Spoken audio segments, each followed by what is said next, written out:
ምርኮ በትምህርት መቅረቡ። የእግዚአብሔር ቃል እንዲህ ሲል ወደ እኔ መጣ። የሰው ልጅ ሆይ በአመፀኛ ሕዝብ መካከል ተቀምጠሃል። የሚያዩበት ዓይን አላቸው፣ ነገር ግን አያዩም። የሚሰሙበትም ጆሮ አላቸው፣ ነገር ግን አይሰሙም። አመፀኛ ሕዝብ ናቸውና። ስለዚህ የሰው ልጅ ሆይ እነርሱ እያዩህ በቀን ጓዝህን ጠቅልለህ ለመሰደድ ተዘጋጅ። ካለህበትም ስፍራ ተነስተህ ወደ ሌላ ቦታ ሂድ። አመፀኛ ቤት ቢሆኑም ምናልባት ይህን ያስተውሉታል።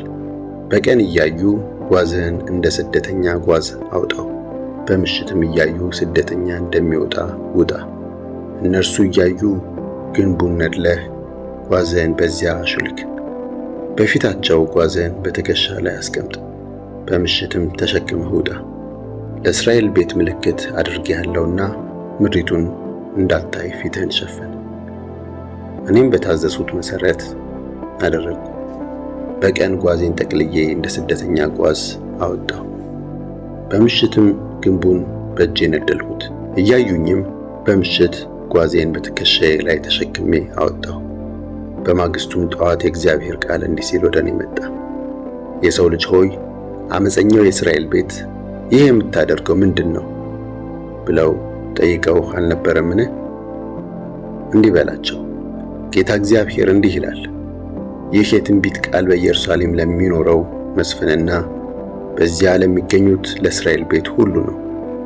እኔ ምልክታችሁ ነኝ በላቸው። እኔ እንዳደረግሁት እንዲሁ በእነርሱ ይደረግባቸዋል። በምርኮኛነትም ተሰደው ይሄዳሉ። በመካከላቸው ያለው መስፍን በምሽት ጓዙን በትከሻው ተሸክሞ ይወጣል።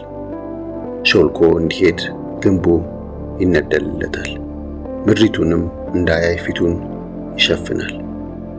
መረቤን በእርሱ ላይ ዘረጋለሁ፣ በወጥመዴም ይያዛል። ወደ ከለዳውያን ምድር ወደ ባቢሎን አመጣዋለሁ። ነገር ግን እርሷን ሳያያት በዚያ ይሞታል። በዙሪያው ያሉትን ረዳቶቹንና ወታደሮቹን ሁሉ ወደ ነፋስ እበትናቸዋለሁ፣ በተመዘዘም ሰይፍ አሳድዳቸዋለሁ። በአሕዛብ መካከል ስበትናቸውና በአገሮችም መካከል ስዘራቸው በዚያን ጊዜ እኔ እግዚአብሔር እንደሆንሁ ያውቃሉ። ነገር ግን በሄዱባቸው አሕዛብ መካከል ስለ ጸያፍ ተግባራቸው ይናገሩ ዘንድ ከእነርሱ ጥቂቶቹን ከሰይፍ ከራብና ከቸነፈር አተርፋለሁ። በዚያን ጊዜ እኔ እግዚአብሔር እንደሆንሁ ያውቃሉ።